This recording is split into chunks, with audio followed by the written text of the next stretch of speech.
الحمد لله نحمده ونستعينه ونستغفره ونعوذ بالله من شرور أنفسنا ومن سيئات أعمالنا من يهده الله فلا مضل له ومن يضلل فلا هادي له أشهد أن لا إله إلا الله وحده لا شريك له وأشهد أن محمدا عبده ورسوله يا أيها الذين آمنوا اتقوا الله وقولوا قولا سديدا يصلح لكم أعمالكم ويغفر لكم ذنوبكم ومن يطع الله ورسوله فقد فاز فوزا عظيما. Amma ba'd, we start in the name of Allah the Most High, the one to whom belongs all praise, the one who controls all affairs, the one who gives, the one who takes, glorified and exalted is He. And we send peace and blessings upon the Prophet Muhammad sallallahu alayhi wa alihi wa sallam and his family and his followers until the end of time. Ameen.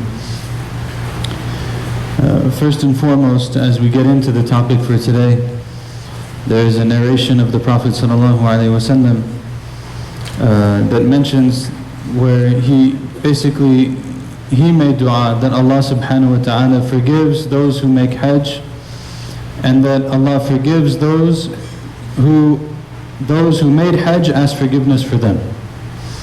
So those who made hajj, and then the one who made hajj, the people they ask forgiveness for. So mashallah, we have people in the community who have returned from hajj. We ask Allah subhanahu wa ta'ala to accept from them. Hajjul Mabrur wa Sa'yul Mashkur. May Allah accept their hajj and may their efforts be accepted and rewarded as well. And we ask them to ask forgiveness for the rest of us and the rest of the community, inshallah. Ameen. And speaking of hajj, there's a turning of sorts that happens around the time of the year of hajj. And that is because the hajj represents the end of the year, the Hijri year. And the new year then is upon us within a couple weeks after the hajj. And so we have in two ways a sort of new beginning. There's a new beginning, of course, for the person who makes the hajj, and they return as if the day that their mother bore them, right? That they're free from all of their mistakes and their sins and their shortcomings, and they come back fresh and renewed. And also for those who took part of the days of Dhul Hijjah and tried to fast and tried to seek worship and they made their sacrifice, then inshallah that was a means for forgiveness for them as well. And either way then we're moving into the new year, and new years are always new beginnings. And one of the things that's interesting about new beginnings is that they're always built upon old beginnings, right? Unless we're talking about Allah subhanahu wa ta'ala, of course there's no beginning and there's no end. But when it comes to our worldly lives, every new beginning actually has things that came before it. So when we look at the new year of the Hijri calendar, it marks the hijrah of the Prophet sallallahu alaihi wasallam, his immigration from Mecca to Medina. And so the building of the community in Medina is a new beginning. But that new beginning of the community in Medina is actually built on the efforts that happened in Mecca. And so we go into the new year and we think about how we have a new opportunity now to re-engage.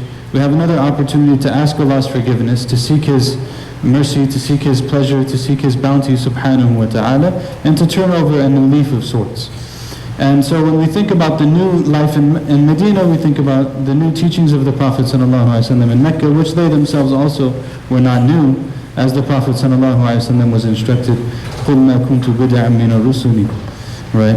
That the Prophet was instructed to tell the people, I'm not actually something new from the messengers. I'm just telling you what came before you too, right? So these are all things that take us back to that beginning. Part of that beginning is to recognize with the teachings of the Prophet sallallahu alaihi wasallam that people really were born anew, that they really were transformed. I think one of the challenges that we have in the time that we live in is that we're often completely overwhelmed and bombarded with information with no end. There's never-ending information on every single type of thing.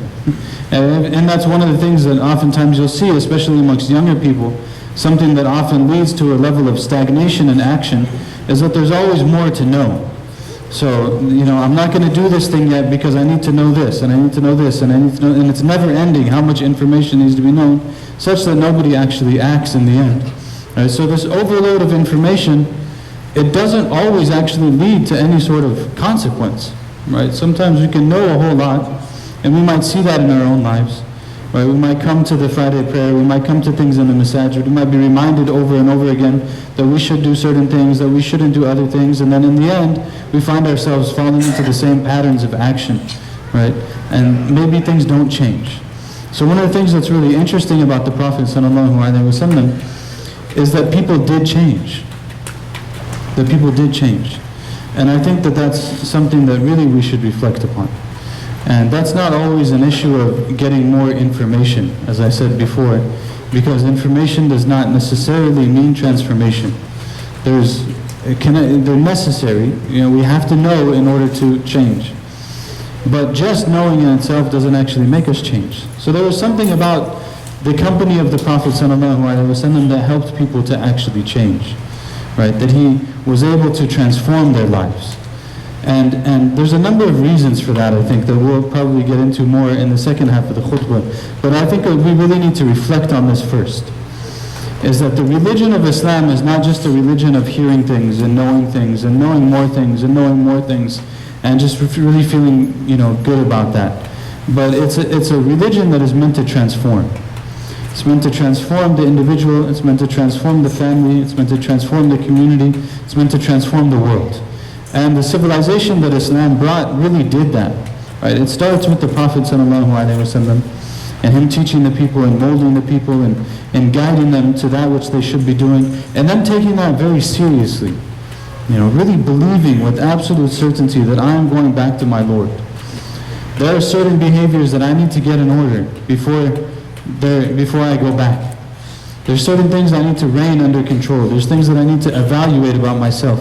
And I want to do that before I meet Allah. And I want to live a life of purpose, and I want to live a life of mission, and I want to do something useful while I'm here, and I want to be part of something that's bigger than myself. All of these things are really fundamental to what it means to believe. Right? When we say that we believe that God exists, that we believe that the Prophet ﷺ was a messenger of God, and in doing so affirming all of the messengers that came before, we're saying that basically we don't want to live the way that cattle live.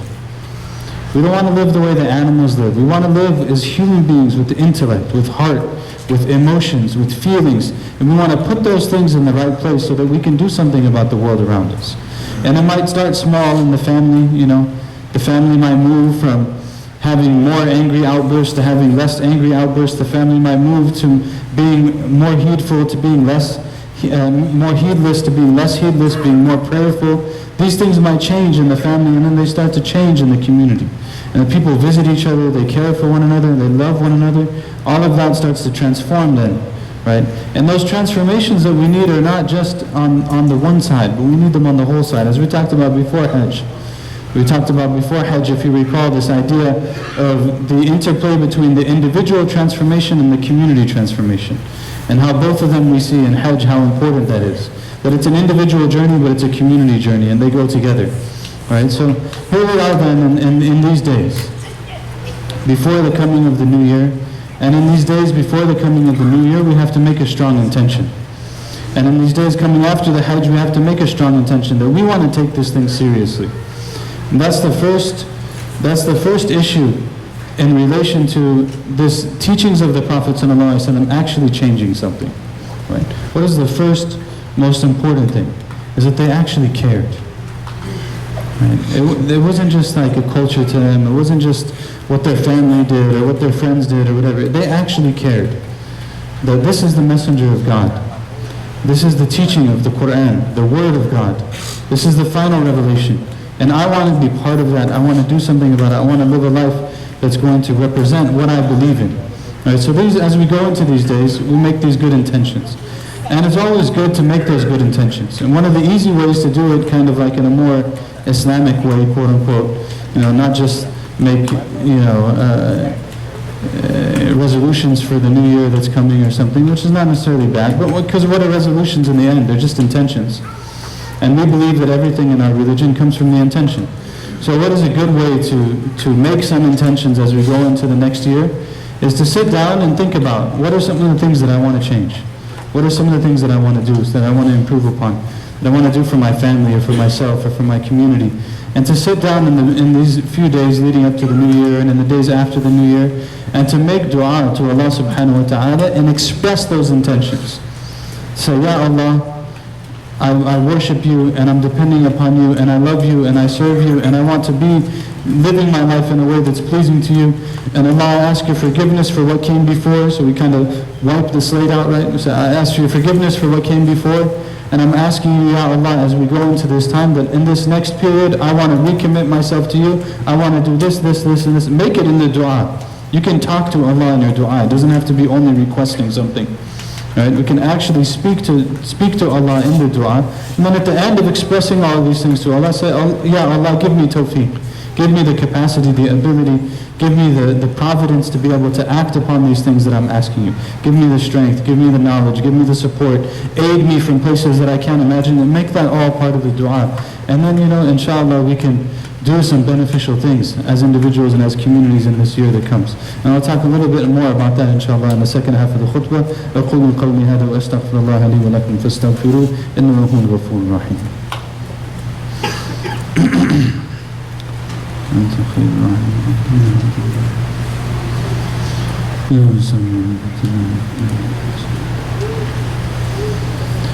بسم الله الرحمن الرحيم الحمد لله والصلاة والسلام على رسولنا وعلى آله وصحبه ومن والاه اللهم صل وسلم وزد وبارك على سيدنا محمد وعلى آله وصحبه وسلم. We ask Allah subhanahu wa ta'ala to accept from us and those who went to Hajj. We ask Him to give us the ability to act in ways that are pleasing to Him. Ameen. So we're talking about this coming of the new year and returning from Hajj as a time to consider how we can transform ourselves and to recognize this idea between the relationship between information and transformation. That I can learn things, and that's stage one. And stage two is to do something about them, right? So the first point really is that we have to just make the commitment. That was the first point of what we have to do to change this information into transformation. Number one is to make the commitment. And we can make that commitment again by making dua, by asking Allah to give us the ability to do it and so on. So this is number one. Number two way to turn this information into transformation is to invoke repetition. It's to invoke repetition. In Egypt, a lot of the scholars, they would say, فِي الْعِيَادَةِ إِفَادَةً. فِي الْعِيَادَةِ إِفَادَةً. In repetition, there's benefit. And I think that's sometimes difficult for us because, again, the information overload thing tells us to always just get something new rather than to focus on the foundational things that we know and to repeat them enough that they become part of us. Right? Because, if you think about the teachings of Islam, a lot of the teachings of Islam is to repeat them enough such that they become part of us. Right? Like we're instructed to give charity all the time. We're instructed to pray 5 times a day. We're instructed to make dua. We're instructed to come to the khutbah. We're instructed to go to... All of these things are means by which we repeat, hopefully such that it will come into us at some level. So we repeat these things. Even if it comes to like a book that you read and you find that it's beneficial, read it again. If there's like, maybe there's a Life of the Seerah book that you like, of the Prophet ﷺ, you read it again, read it again, read it again. There's not going to be any harm. You read it 4, 5, 6 times, 7 times, 8 times, there'll be benefit in that. On the physical side, it's reminiscent of what Bruce Lee used to say. Right? Bruce Lee used to say that he doesn't fear the person who knows 1,000 kicks, but he fears the person who practiced that one kick 1,000 times. Like that one kick was so good. Right? So the same thing, you take a piece of information, how do I make it from information to transformation? I repeat it. So I'm going to repeat it over, I'm going to read it multiple times, I'm going to engage with it multiple times, I might listen to it multiple times. And in that, inshallah, there will be benefit in the level at which it starts to sink in. Right? The second big thing that is related to this, how do I take this piece of information and change it into transformation, is to act upon the things that we learn, and to actually do the things that we know. If we have a huge body of things in front of us, it's like planning and having goals and all of these kind of things, right? Like sometimes people get stuck because what they want to do is so big that they can't figure out where to start. And then they're told, you break it up into smaller pieces, and when you break it up into smaller pieces, you start with one of them, and then once you start that one, you get moving on it, right? So same thing with the things that we learn. If I sit back and I'm like, oh man, I've read the Seerah twice, and I've heard all these khutbahs all my life, and I attended school, and I did this and that, and I don't know where to start. Don't stress out about it. Just pick one thing. Go to the khutbah, pick one thing. If we did that every single week, we heard one thing in the khutbah. We didn't worry about like the critique and the analysis and was it good or was it not good or was I sleepy or can I pay attention? All of these things. I'm going to take at least one thing from this khutbah and I'm going to do it the rest of the week. I'm going to pick one thing. And that one thing, then there's going to be consequence from it. There's a doubted hadith of the Prophet ﷺ, but many of the scholars, they like to quote it. It says that the person who acts upon the knowledge that they have, Allah will give them knowledge that they didn't have. That they will start to understand things in a deeper way. Right? Things will start to come into place. They'll start to make sense after a while. But all of it starts with what? Doing something about what we have. So if I hear something about forgiveness, for example, I'm going to make the intention that I'm going to keep this in the front of my mind, such that when something happens in my life, I'm going to choose to forgive. Or if I hear about patience, I'm going to choose to be patient. I'm going to choose to control my anger. I'm going to, all of these type of things, I'm going to do something about it. I hear the importance of praying on time, I'm going to make an intention to pray on time. I hear the importance of praying at night, I'm going to try to pray at night, even if it's 2 rak'ah. Even if it's takes 3 minutes. After I pray Isha, I'm just going to pray 2 rak'ah, that's it. Right? But I'm going to do that thing. And as we take those tiny steps, the tiny steps build momentum. So you make one step, you keep it, and then you keep going with it, you keep going with it, and you keep going with it. And that's why the Prophet ﷺ used to say, خَيْرُ الْأَعْمَالِ أَدْوَمُهَا وَإِنْ قَلَّ, that the best of deeds are the ones that are consistent, even if they're very small. Right? If they're small, but they're consistent, why? Because that deed now is going to transform the person. It's not just going to be something that they sprinkle on top and then they keep it going. Right? It's going to actually change the way that the person is. And that's why they said also about the family of the Prophet ﷺ, I believe it was Aisha radiallahu anha, she used to say that we, the family of the Prophet ﷺ, if we did something, nuthbitu, that when we do a deed, we lock it down. We're gonna intend, I'm gonna do this thing, I'm gonna keep doing this thing. And so that then will lead to transformation as well. So again, just to conclude and to summarize, we go into the new year, and New Year's are always a time to engage in new deeds and to turn over a new leaf. And in order to move ourselves from a passive engagement with our religion to an engagement that's going to transform our lives, number one, we have to renew our commitment. And number two, we have to repeat those pieces of information that we find benefit in.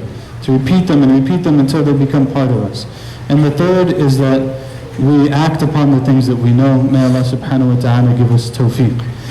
We had a death in our greater community. May Allah subhanahu wa ta'ala have mercy on Abdul Ahad Mansoor. Allah have mercy on him, elevate him, and give patience to his family. And the only announcement is again to welcome back the Hujjaj and ask them to pray for all of us. And then we have the evening program tonight, as we always have when I'm here on these Fridays. We have the evening lecture, and then start around 7. We'll have the first lecture, and then we'll have the potluck dinner, and then we'll have the second lecture. After that, everyone is welcome. Barakallahu feekum. We ask Allah subhanahu wa ta'ala to give us good in this life and the next. Oh Allah, forgive us of our sins and our shortcomings, accept from us our deeds, give us knowledge that benefits us and benefit us from that which you have given us. Allah, we ask you to have mercy on those who have passed away, to give shifa to those who are ill. We ask you, Allah, to accept the pilgrimage of those who have returned from the Holy Lands. We ask you, Allah, to help them to return with no sins, and to help them to re-engage and reaffirm and to continue their commitment to you, Ya Allah, Ya Arhamar Rahimin. Allahumma ighfir lana dhunubana wa israfana fi amrina wa thabbit aqdamana. Allahumma barik fina wa baynana wa alif bayna qulubina wa sufufina. Allahumma kun ma'ana wa la takun alayna. Unsur ikhwanana al-mustada'afina fi kulli makan. Iftah alayna ya Fattah ya Alim. Allahumma alimna ma anfa'na wa anfa'na bima 'allamtana wa zidna 'ilman wa 'amalan salihan. Allahumma taqabbal minna wa'fu 'anna wa atina fi dunya hasana wa fil akhirati hasana wa qina adhaban nar. Wa sallallahu wa sallam ala sayyidina Muhammad wa ala alihi wa sahbihi wa sallam taslima kathira wa aqim as-salat.